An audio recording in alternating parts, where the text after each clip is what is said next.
Bonus episode. Hello, happy Saturday. We're just going to talk draft, the official draft preview episode. I don't expect it to be too terribly long, but every time I've ever said that, it's been like the longest episode ever. So we'll see.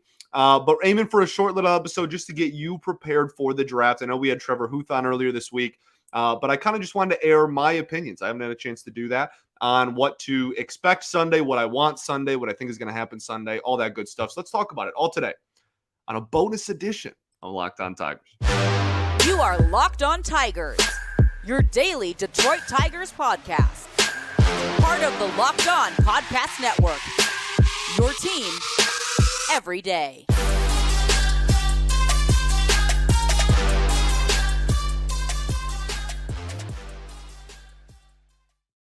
What is up, everybody? Happy Saturday. Today is July 8th, Saturday, July 8th. I feel it's so weird saying Saturday. I've never said that on air before. Welcome to another edition of Locked On Tigers. Just a really quick, kind of laid back type of show. I just want to kind of riff about, I just realized there's a bullet point that's just blank on this itinerary here, if you're watching on YouTube. Do you understand how ridiculous that is? I have to do so many things to just put this graphic up and make it and whatnot. How I missed an empty bullet point every single time is beyond me. Anyway, MLB Draft is Sunday, 7 p.m. Eastern time. I will be doing a live draft show with the guys over at Motor City Metrics. I do a draft show with Rogelio and Chris every single year. This is year 3 or maybe even 3 that I've been doing a live draft show with them. So looking forward to it. Trevor Huth, who we had on the show earlier in the week, will be there. John over there at Motor City Metrics with Uper, I'm sure. So very, very great, smart, intelligent cast of people. And that is where I will be for the draft. It'll be a live stream. You can go to their YouTube page. It's already a scheduled event and you can watch me there. Okay. And everyone there, not just me. Please don't just tune in just for me. So with that, I know we had Trevor Huth on earlier in the week, but I haven't really gotten a chance on the show to air just like my opinion of the draft. And so I figured I'd give everyone kind of a bonus episode this week. Just again, aiming for a really quick show. We'll see how true that holds. But I just wanted to kind of talk about the possibilities, what could happen, how the Tigers are looking, their current like situation heading into the draft, and what I kind of expect to happen on Sunday. Okay, so I want to start with talking about bonus pool money. The Tigers have the second most bonus pool money in baseball. The Pirates have the most. I believe the Tigers have somewhere between 14 and 15 mil. I want to say it's around 14.5 mil, and the Pirates are not significant, but a decent bit over 15 mil. So with that, what that means is, for just the really quick rundown of how the MLB draft works, if you're not aware, every draft position has a what's the word I'm thinking of? I want to say a money value, but that's obviously not like the correct terminology of the word money.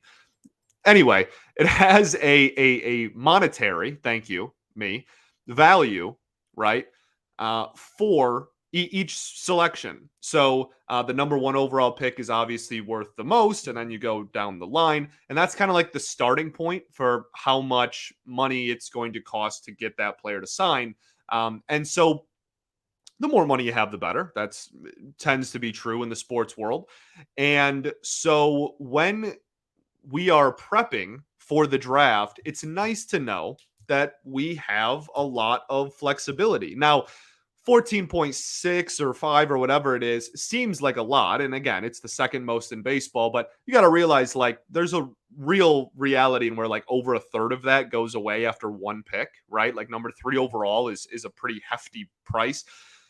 So it's not going to be, it's going to thin out quickly, I guess is my point. But that gives you a lot more flexibility because later in the draft, in baseball, you can either go to college straight out of high school or you can get drafted out of high school. But if you do go to college, you have to stay 3 years. You can't do the one and done thing. So it usually, if you are taking high school players after the first round, usually you have to commit over slot to get them to sign. And slot is just like the value of that pick, right? Whatever pick it is.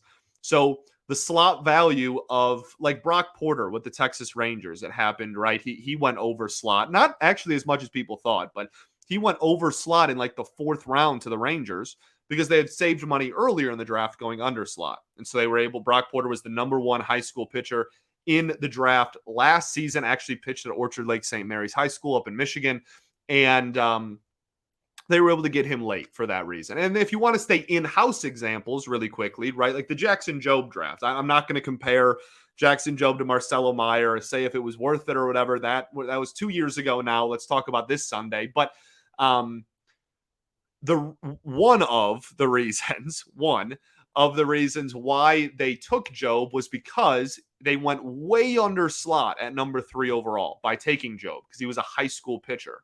So they could go way under and still give him more than he expected to make on draft night. And then the rest of the draft, they went over slot. They were able to get Ty Madden, who was like a projected top 15 pick. He was a pitcher from Texas. They went over slot on him in the comp round. He was, they were like, hey, we'll take you in the comp round. That's later than you want to go, but we'll pay you as if you were still going to be, like a back end of the top 20 type of pick. And then Isaac Pacheco, I believe, was that draft, if I'm not mistaken. He was a prep. He was a high school bat. And the Tigers were able to go and get him all in the same draft. They had to go over slot on him as well. So I'm just trying to kind of paint the picture of like what we can do with having the second most money in baseball. So that's kind of nice. Okay.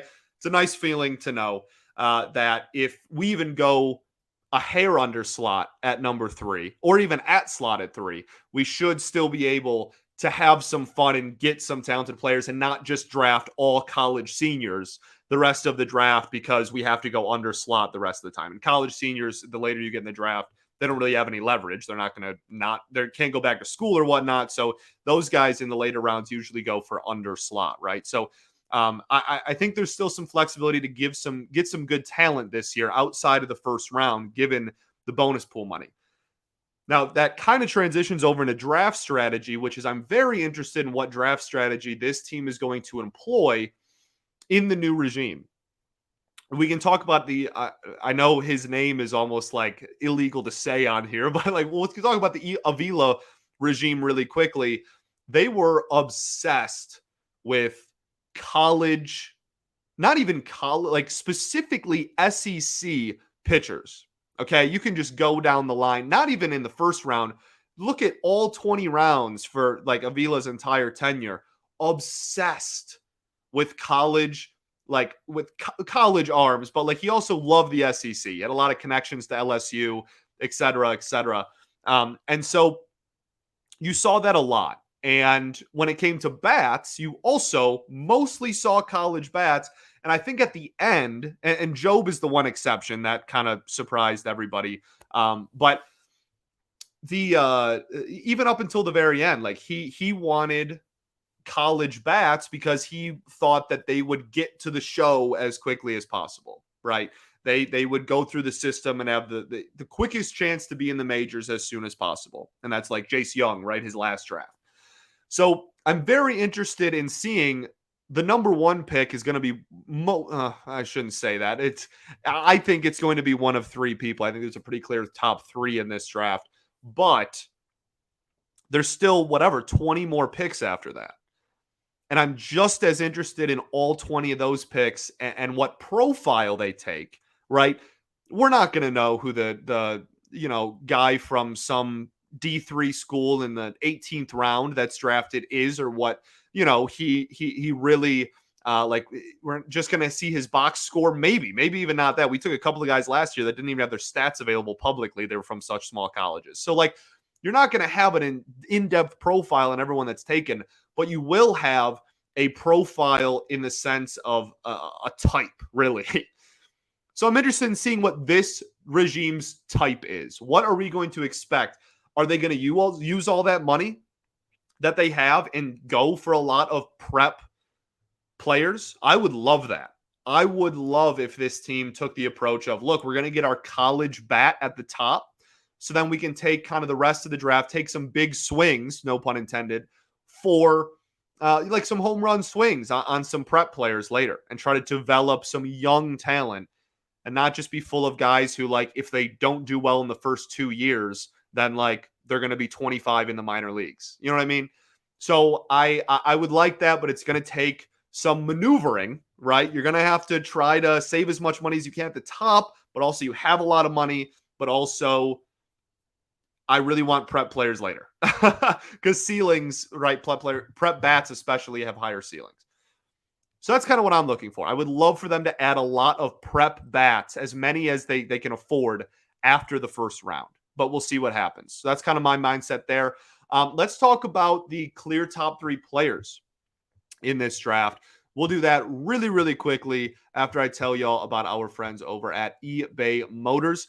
eBay is the best. A championship team is all about each player being a perfect fit, and it's the same with your vehicles. So for parts that fit, goodness, head to eBay Motors and look for the green check. Stay in the game with eBay Guaranteed Fit. ebaymotors.com. Let's ride. eBay Guaranteed Fit is only available to U.S. customers. Eligible items only. Exclusions apply. Alrighty, back here, segment 2. So I kind of set the scene, right? You know what assets the Tigers have going into the draft. You know what I'm looking for as far as the profile of player they're taking later. And that's just like the stuff that I really want to drive home and just like use my platform to like talk about, right? Like everyone's going to talk about who they take at 3. We will talk about at length, at nauseum, probably who they take at 3. That's the biggest story in the draft without a question. But they're still adding 20 other players after whoever they add at number 3. It doesn't end there. And I just want people to realize and appreciate that as well. Like there's a lot of, Colt Keith was a 5th round pick in the Spencer Torkelson draft. There's a lot that can happen. So let's talk about the top though, because that is obviously the biggest story. I want to talk about the 3 clear players at the top. There's a very clear top 3 to me. It's Dylan Crews, Paul Skenes, Wyatt Langford. My 3 isn't different than anybody else's. Everybody's well aware of the 3 best players in this draft. Dylan Crews, we'll get to mocks later, but if you're just doing a player ranking, because again, there's so much more strategy in the baseball draft with slot money and whatnot that some teams fully acknowledge and admit that they're not taking the best player available so that they can save a little bit of money in the first round and then take better players than they thought later. You know what I mean? There's just so much strategy. So mocks are weird for baseball. I don't think they really work. But player rankings are real. Just pure talent. Who's the best? Dylan Crews, by all accounts, is the number 1 ranked player in this draft. He was the center fielder for LSU, the team that won the College World Series, and he put together one of the most incredible offensive seasons I have ever seen in my lifetime, right? I was born in the late 90s. This is it's up there as for as long as I've been following baseball, which is essentially my entire life. There is a single digit number of players that I think in college rivaled this type of offensive production in a season. And he gave you them plus defense in center field, and he's a plus runner. Okay. He had a 426 batting average, a 1280 OPS. He walked 25 more times than he struck out over the course of the season, and he hit almost 20 home runs. He was a mythical being out there, is really the way I can describe it. Incredible talent. Is going to stick in center field long term. Again, gives you plus defense, plus run, plus bat, plus eye. The one thing I guess he's not like plus at would be power. But even then, like that's me saying, oh, he's not going to hit 40 homers at the majors. He's going to hit like 25-ish. You know what I mean? Like he's still going to hit pop. And if he plays in a big outfield, it's going to be a doubles machine. This guy's an incredible talent. Okay. The thing to keep in mind about Dylan Crews, okay, my forehead is huge, golly. The thing to keep in mind about Dylan Crews is that he not presumably, it is rumored that he wants all the money. He wants to be, there is a rumor that he wants to be the highest paid drafted player ever. Now, currently, the record for that, I believe, is Spencer Torkelson, which we can talk about that later. But especially if he goes number 1 overall, all signs point to him being the highest paid player in the highest paid number one overall pick ever. Okay. So the Pirates, when you think of the Pittsburgh Pirates, do you think of a team that spends money? Right. You don't. So there is a lot of speculation out there of the Pirates going, well, we're not going to be the ones to do that. So we will take one of the other fantastic prospects that are going to be significant impact players with superstar ceilings that isn't going to cost us $9 million for one pick, right? So that's a possibility. We'll talk about that a little bit with situations. But if we're just talking prospects, Dylan Crews is really a can't miss. Paul Skenes, by all accounts, is going to be a Washington National. We'll talk about that a little bit more after. If you followed college baseball in any capacity, whether you saw one tweet about it or watched every game, you've heard of Paul Skenes. Generational pitching talent. Truly, some are deeming him the best pitching prospect since Steven Strasburg 15 years ago. He's unbelievable. Put up a 1.69 ERA, a 0.75 whip in 122 and 2/3 innings. Only walked 20 batters all year and struck out almost 210 again in just under 123 innings. That's a 15.3 K per nine paired with a 1.5 walk per nine and a 5.3 hit per nine. He throws 100 with command. It's something that I've never seen out of someone that age before. He's also 6'6" and about 240 pounds. The knock on Strasburg, even when he was at San Diego State, was, health long term. Obviously, that kind of creeped into reality, right? Like Steven Strasburg's had an injury-riddled career, unfortunately. So they project Skenes to be a little bit more durable as well, which certainly helps. Very, very repeatable command mechanics. It's perfect, really. And so he's going to be incredible. And by all accounts, he's going to go to the Washington Nationals at 2. Apparently they love him.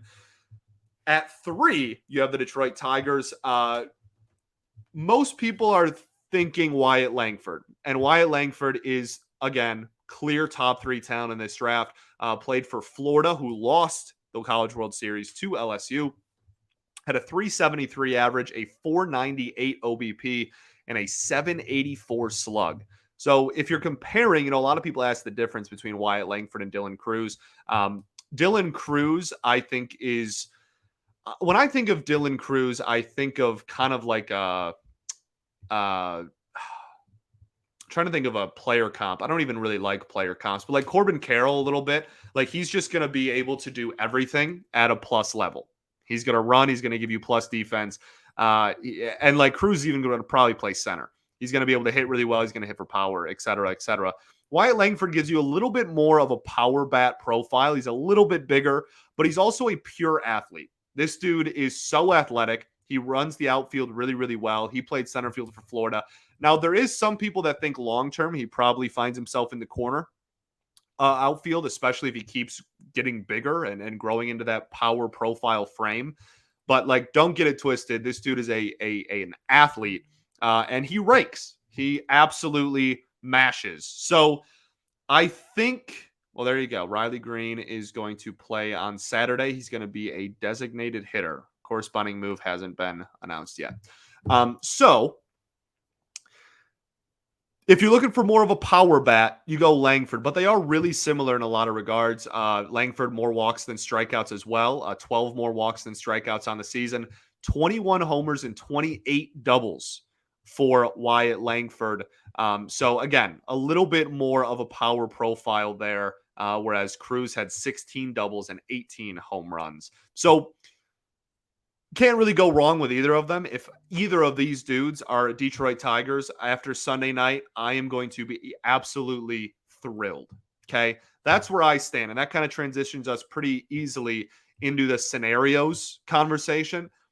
I'm thrilled. I'm so thrilled if Dylan Crews or Wyatt Langford are Detroit Tigers on Sunday night. That's my dream scenario. Which one of them? I don't want to say I don't care. But like, I'm throwing a parade if either of them are Tigers. I don't think you have to overthink it. And again, by most accounts, Skenes is going to Washington. So the table is really set for you to be able to get one of these two guys and do it pretty easily. Okay. So that's my dream. I would love Wyatt Langford. Would love him. I think he can be a plus defender. This organization needs a power impact bat so incredibly badly. I think that he projects as that. I'm super pumped about the concept of Wyatt Langford joining. And if Dylan Crews is a Tiger, I'm going to be just as happy. Slightly different player, but similar-ish player as well, and still an uber talented young man. So when talking about scenarios, there's two more players in this mix that I want to throw into the mix rather, when we talk about scenarios, and that's the two best prep bats in the draft. Max Clark being one. He was the Indiana Baseball Player of the Year in high school last year. He had like a 600 average and an 800 on base percentage, like over a season. Like his senior year, his OBP was literally like 808 or something absurd. He walked, I think in high school that he played like 23 or 25 games and he walked over 50 times. So like you're getting an elite, right? And again, that's high school. Obviously, it's a much bigger step down in competition than these guys in college, but you're getting a really, really fine ball player in Max Clark. He also is kind of not small. He's around 6 foot, 6'1", but you're getting kind of, I really compare him to Dylan Crews a lot, all around player. Maybe isn't going to hit, 35, 40 bombs at the major league level, but certainly is going to have pop, going to have double speed. He throws 97 from the mound too. He's got a cannon in the outfield, probably going to try to stick in center. Unbelievably talented young man. Just going to take a little bit longer, presumably, for him to get to the majors. We've seen, 18-year-olds fly through the system before as well. So definitely not out of the question. The other thing to remember about Max Clark is that he wants to be the number 1 overall pick really badly. And the Pirates don't want to spend $9 million on Dylan Crews. Does that sound like a match made in heaven? Maybe. Trevor Huth talked about that a little bit earlier in the week when he was on the show as well. There's a very real possibility that Max Clark is the number 1 overall pick. They go way under slot on him, so they're able to go over slot the rest, but they can go under slot on like $9 million or whatever the value is for the number 1 overall pick this year, and still have Max Clark get paid millions of dollars more than he would have if he was, the 7th, 8th, 9th pick in the draft if he fell. Okay. So there's definitely a potential match made in heaven there between Max Clark and the Pittsburgh Pirates. Very good ball player. And then Walker Jenkins is kind of the Wyatt Langford to Max Clark's Dylan Crews, to be honest with you. This dude, his on-base numbers, his walk and his batting average numbers weren't as good as Max Clark, but his power numbers were slightly better. He hit a lot of home runs. I think he homered in almost half of his high school games this year in the regular season. He's also like 6'3", maybe even 6'4" to 18 years old. A little bit more of a power profile, but still a good athlete that they're going to see probably play somewhere up the middle. So it's one of those things where even the prep bats kind of are eerily similar to like Crews and Langford at the top. As far as like play, as far as profile goes, you're just getting them in prep rather than getting them already kind of seasoned as college players. So we'll end the show on some scenarios. One, very, very just, if it's boring and it's just Crews and Skenes 1-2, you take Wyatt Langford. It's anticlimactic. No other discussion really needed. You don't even think about it, honestly. You sprint to the podium. You call it in. You hang up a million times. You throw a party in your draft room like it's the movie Draft Day, and you go home a happy camper after day 1. Okay? Seriously. Like it's so easy for me, and it's such not a debate for me that I don't even really have too much else to say. If it's Crews and Skenes, just go Langford and go home and regroup and figure out how you're going to spend the rest of the money on day 2 and 3 for the next, 19 rounds. Okay. Now, the other scenarios is where this gets weird. So if the Pirates want to go Max Clark, they go under slot there. They go over slot the next few picks they have. They have a couple, I think 2, maybe even comp picks. So it might be in their best interest to not blow all of their money at the very top of the draft, because they're going to want to poach some prep bats, or prep players, I guess I should say, in those comp rounds. So let's say they take Max Clark. Now, there's this weird scenario we kind of talked about a little bit on Monday with Huth as well, where all of a sudden the Nationals still are in love with Paul Skenes. So they take him because he's still a generational player. Now, by this weird,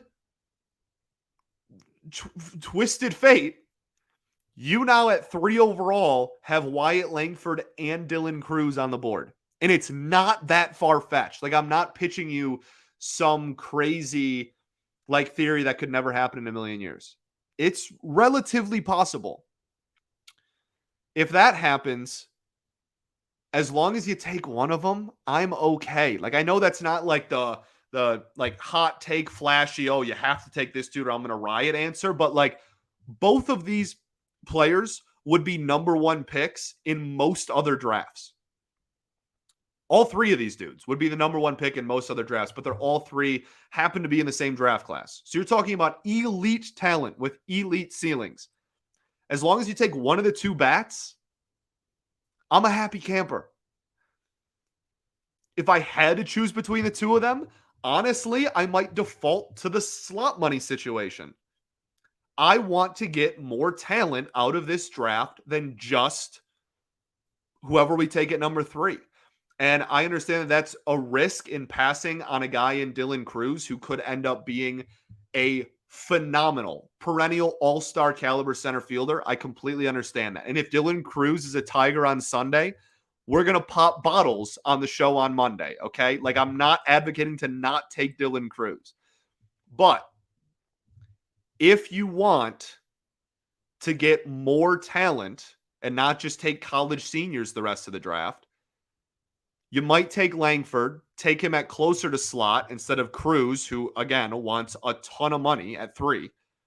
And then you still have the flexibility with how much money you have, the second most in baseball, to go over slot still maybe in the comp round or in round 2 or round 3 or 4 and poach some high school talent. I'm okay either way, but for overall draft class, I'm not going to be upset with Wyatt Langford whatsoever just because of that situation. I don't want people to, oh my goodness, this is Marcelo Meyer all over again. We just took Wyatt Langford with Dylan Crews on the board. Where are the pitchforks? That's not what's happening, if that is what happens. Okay? At all. Wyatt Langford is a phenomenal player. And it gives them the ability to do a little bit more and get some more good players later. That being said, Dylan Crews is a Tiger. We're partying, okay? So that's kind of where I stand with that. Really okay either way, genuinely. But those are kind of the pros and cons to each player.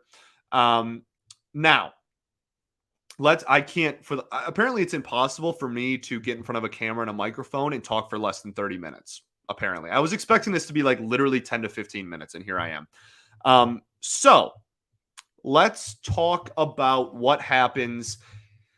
We'll end on this one. Actually, one more really quick one. There is a slim chance, I don't think this is likely, but a slim chance that the Pirates take Paul Skenes.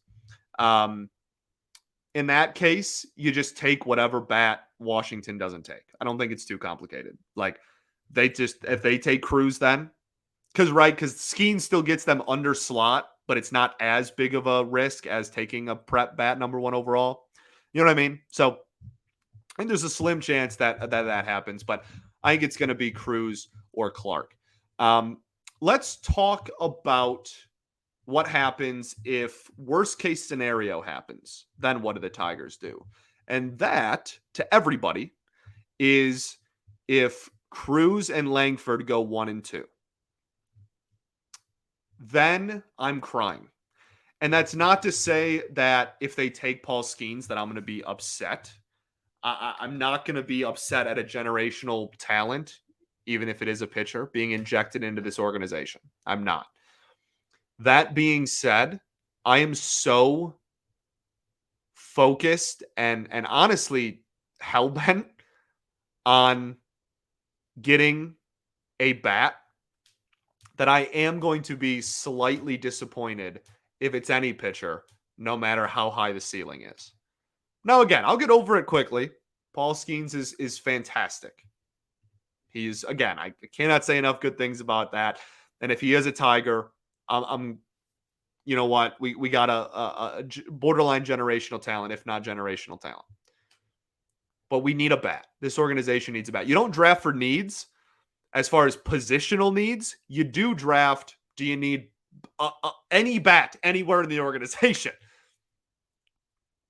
This organization is so thin on the offensive side of the ball. And if you can add an elite upside bat, you have to do it.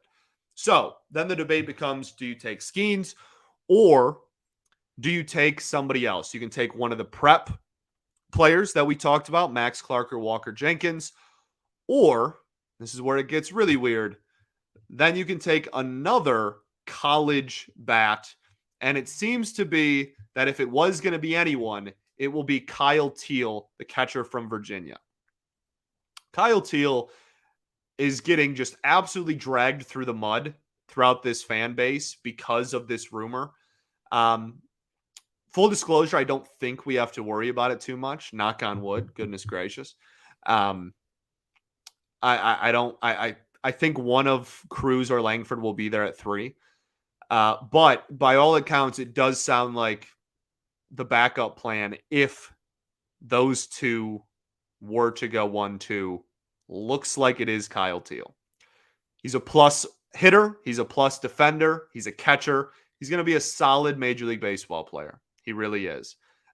He would not be my pick at 3 if those two went off the board. Honestly, at that point, I would take a prep bat. I think you can go under slot. You can figure it out how to go over slot then for the rest of the entire draft. You're still getting offensive upside. Is it a bigger risk than a college bat with the same upside? Yes, absolutely. But you can't control what happens ahead of you. I can't make a college bat that's as good as Crews and Langford just appear out of thin air and be there at 3. So, like, you're dealt the cards you're dealt. I'm taking Clark or Langford. I really like Max Clark. I think that he's going to be a darn good ball player. Again, Jenkins gives you a little bit more of the power upside, but I personally, that's what I'm doing. Now, again, it sounds like the Tigers would do Kyle Teal, but me, if my last name was Harris instead of Bentley, I'm taking one of the preps over Paul Skenes, which is crazy for me to say. But to me, that's the desperation that I think this organization needs to enter the draft with to add offensive talent. It is so thin throughout this organization. Like, high upside bats are so few and far between. You need to inject that into your organization desperately. And again, I don't think that this is going to happen, but it's worth talking about because it's kind of the biggest debate within the fan base right now, and that's where I stand on it. I can't believe I just have a blank bullet point here. Okay, this was a 35-minute long bonus episode, so I'm really good at my job. That's where I stand. I think it's Langford. If you want just final, who's going to be a Detroit Tiger on Sunday night, I think it's Langford. And I'm going to ask this one last time because I just explained why it would happen the way it did, and I want everyone to fully grasp it. If Wyatt Langford is drafted over Dylan Crews, it is not, quote unquote, the dumbest move on the planet just because Crews was the number one mocked prospect in the draft. I think I have done a good job explaining why. Langford is not that far off from Crews talent-wise. He's actually better in some aspects as far as the power potential. He would be number one any other year, and the Tigers could still go at slot at worst, if not over slot a little bit with some players later in the draft. Okay? I just don't want... I just don't want pitchforks if both of them end up being there at 3 because the Pirates want to be cheap and people freaking out that we didn't take the number 1 projected talent. Because I kind of think that might happen. But we'll see. I really like Wyatt Langford a lot. I'm pumped. I'm so pumped for Sunday. Check out the Motor City Metrics Draft live stream because that is where I will be. So you can go to Motor City Metrics. You can go to their YouTube page and just follow along there. And we'll be watching it live together. There'll be a great panel of very smart people, very cool people, very great people. And we're all just going to watch the draft together and see what happens. Okay? Some other noteworthy people I'm kind of looking at going into the draft. I'm going to save some of it for the live stream. I have a top 5 that I gave them that we're going to talk about. I really like Matt Shaw out of Maryland, the shortstop from Maryland. I'm not sure he's a shortstop long-term, but he's a heck of a hitter, middle infielder. I would like him to go to the Angels. I think that that's a good fit. Braden Taylor from TCU, another good talent, had a great College World Series. And then the rather controversial Enrique Bradfield, who is the fastest player in the draft, steals a boatload of bases, gives you big-time plus defense in the outfield, played at Vanderbilt for the last few years. It's just a matter of everyone's kind of questioning, can he hit legitimately at the major league level? So I'm interested to see where he's going to fall. He's not going to be a Tiger, but I'm very fascinated in where he ends up. I could see him as high as 8, and I could see him as low as like a comp round pick, legitimately. So George Lombard Jr., name should sound familiar to Tigers fans. He's going to be in this draft too, probably a late first round or a comp round pick. I think that's all I got. We'll be back on Monday recapping the weekend of games. And then on Tuesday, we'll probably recap the draft.